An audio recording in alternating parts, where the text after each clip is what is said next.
जय जिनेन्द्र, प्रणाम। Welcome to Nirbha. यहाँ हम आपको लगातार जैन धर्म से जुड़ी जानकारी देने का और प्राचीन तीर्थों के इतिहास से अवगत कराने का प्रयास करते हैं। गुजरात की प्राचीन राजधानी पाटन से 40 किलोमीटर और महसाणा से 36 किलोमीटर दूर चाणस्मा के भव्य शिखरबंद जिनालय की ऊपरी मंजिल पर विराजमान है 21वें तीर्थंकर श्री नमीनाथ भगवान के काल के यानी आज से 11 लाख वर्ष पूर्व के श्री भट्टेवा पार्श्वनाथ प्रभु।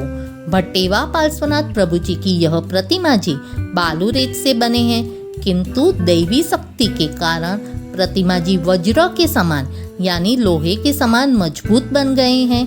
प्रतिमा जी 23 सेंटीमीटर ऊंचे हैं। प्रतिमा जी का वर्ण कत्थई है। प्रतिमा जी पर कमरबंद बना हुआ है। पद्मासन मुद्रा में विराजमान इन प्रतिमा जी पर सप्तफणों का छत्र है। परिकर में धर्मेंद्र देव और पद्मावती माता को उकेरा गया है और नीचे एक संतान को लिए अंबिका देवी को भी उकेरा गया है। भट्टेवा पार्श्वनाथ प्रभु के प्रागट्य से जुड़ी एक कथा प्रचलित है। 11 लाख वर्ष पूर्व नमीनाथ प्रभु के शासनकाल में चंपानगर में प्रजापाल राजा और बुद्धिसागर प्रधान रहते थे। एक बार घोड़े बेचने आए एक व्यापारी से प्रजापाल राजा ने 2 उत्तम जाति के घोड़े खरीदे।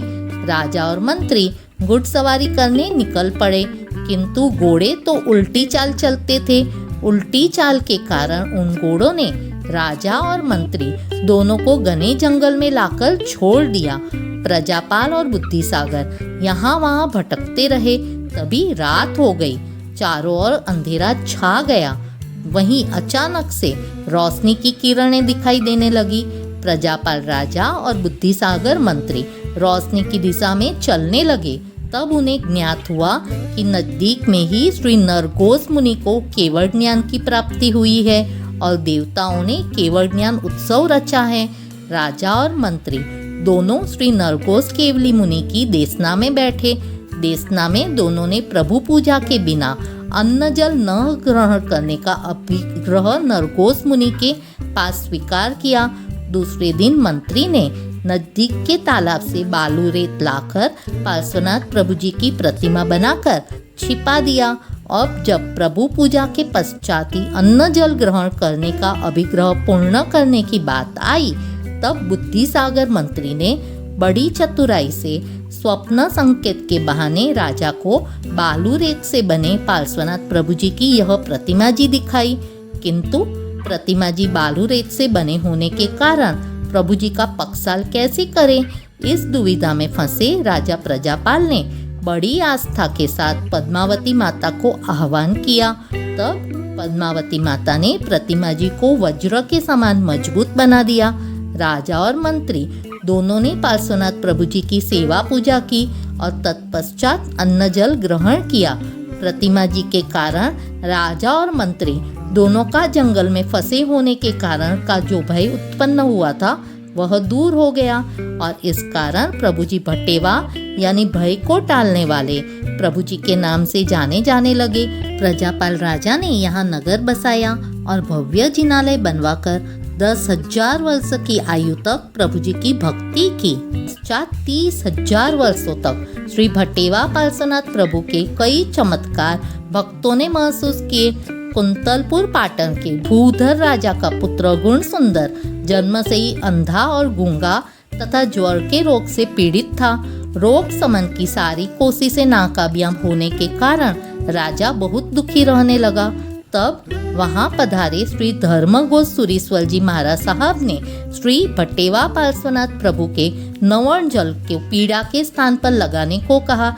राजा ने आचार्य श्री के कहे अनुसार परिवार के साथ भट्टेवा आकर प्रभु जी की स्नात्र पूजा की और पक्षाल पूजा कर राजकुमार के मस्तक पर पक्षाल जल छिटका और गुण सुंदर की सारी व्याधि यानी पीड़ाएं दूर हो गई। गुण सुंदर राजा बना और अंत में मरकर देव बना। भट्टेवा पार्श्वनाथ प्रभु को देवलोक के विमान में प्रतिष्ठित कर 5,24,800 वर्षों तक देवों ने प्रभु जी की पूजा की। तत्पश्चात भटेवा नगर में रहते सूलचंद नाम के एक व्यक्ति को पैसों की बहुत किल्लत थी। तब उसने सूल सुंदर मुनि के कहे अनुसार पद्मावती देवी की आराधना की। पद्मावती देवी ने प्रसन्न होकर भटेवा पार्श्वनाथ प्रभु जी की अठम पूर्वक आराधना करने को कहा। तब गुण सुंदर का जीव जो देव बन गया था, उसने प्रसन्न होकर सूलचंद को भटेवा पार्श्वनाथ प्रभु जी की प्रतिमा दी और आराधना करने को कहा। प्रभु जी के प्रभाव से थोड़े ही समय में सूलचंद को व्यापार में बहुत मुनाफा हुआ और वह एक धनवान सेठ बन गया। ईडर के लालची राजा को जब यह बात पता चली, तब उसने सेठ सूलचंद को पार्श्वनाथ प्रभु जी की वह प्रतिमा जी उसे दे देने को कहा। तब सेठ ने प्रतिमा जी को रामा पटेल के खेत में भूमिगत कर दिया। प्रभु जी के ध्यान में रहकर सूलचंद सेठ मरकर यक्ष बना। प्रतिमा जी 2000 वर्षों तक खेत में भूमिगत रहे। 2000 वर्ष पश्चात चाणस्मा यानी चंद्रावती में रहते रवचंद सेठ के स्वप्न में देवी संकेत मिला और देवी संकेत अनुसार कहे जाए स्थान पर खुदाई करने पर श्री भटेवा पार्श्वनाथ प्रभु जी की यह अलौकिक प्रतिमा जी प्राप्त हुए। रवचंद सेठ ने विक्रम संवत 1335 में वैशाख शुक्ल तीज को प्रभु जी को चाणस्मा में जिनालय बनवाकर प्रतिष्ठित करवाया। विक्रम संवत 1872 में जिनालय का जीर्णोद्धार कर पुनः प्रतिष्ठा की गई। तत्पश्चात हाल ही में जिनालय का पुनः जीर्णोद्धार किया गया है। यहाँ विराजमान अन्य कई प्रतिमा जी अत्यंत प्राचीन और चमत्कारी हैं। जिन आज्ञा विरुद्ध कुछ भी कहा गया हो तो त्रिविधे त्रिविधे मिच्छामि डुक्कड़म। यहाँ धर्मशाला और भोजनशाला की भी व्यवस्था है। Subscribe and like please. जय जिनेन्द्र। प्रणाम।